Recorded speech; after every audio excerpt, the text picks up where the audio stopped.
Namokatra aji vaovao ny postra malagasy ho mariky ny fampivoarana ny arena voajanahary eto Madagasikara sy ihany koa aji misy an'ilay andrareza ny mpanakanto malagasy George Andriamanantena Nairado.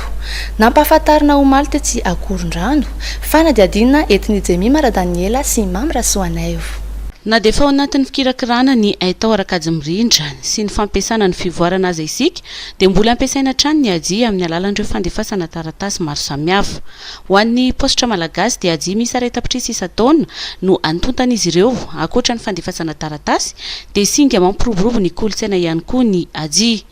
Aji vaovao mitondra lohahevitra roa dia ny sarin'ny Rado izay mpanakanto feno malagasy mankalaza ny fahazatoanany naterahany tamin'ity taona ity ny iray.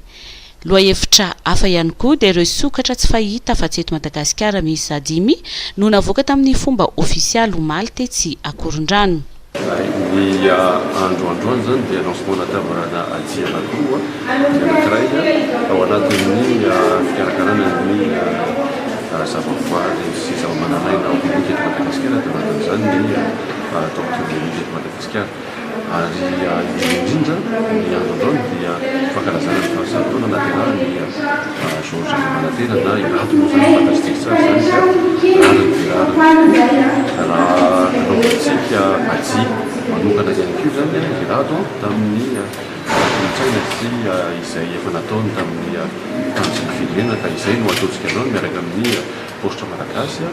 isika eto ary miaraka amin'ny taranaki Rado ihany koa zany dia misy fampisehoana kely moa zany sy misy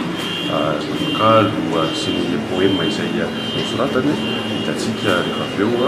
amin'izany androany izany. Nanamafy mahazava-dehibe ny aji moa ny minisitra. Fa mety hoe misy mieritreritra fa zany aji zany natembra hoe vitsy ny mampiasa azy fa tsy na dia eo ara ny teknôlôjia vaovao eo ny Aitao Arakajimrindra eo ny fampiasana ny outil numérique kanefa kosa hitanay eto amin'ny ministera sy ny postra malagasy fa dia mbola PDB ny fampiasana n'izany aji zany ary laharantsijiny tokoa zany ao anatin'ny fitazomana ny tantaran'i Madagasikara fitazomana ny ireo mangatsika ireo nanaovana an'izao aji ho an'ny raha zao betsaka ny olona mampiasa an'izany satria misy ny tantaran'ny taratasy fanjakana ilaina foana misy ny fandefasana taratasy avy any ivelany misy ihany koa ny taratasy ho an'ny fantasika fa eto Madagasikara mbola vitsivitsy any ny olona mampiasa an'izany Aitao Arakajimrindra zany hoe mandefa courrier électronique zany mbola be dia be mandefa taratasy miaraka amin'ny aji ka eto isika zany mahita an'ireto aji reto ao anatin'izany moa zany ny Rado. Mipetraka hatrany ho fantson'ny fanapariana ny kolontsaina sy ny arenan'i Madagasikara ny postra malagasy hoy ny tale jeneraly ny postra Ranarson Richard ka izany indrindra no antony izao famoahana aji vaovao izao.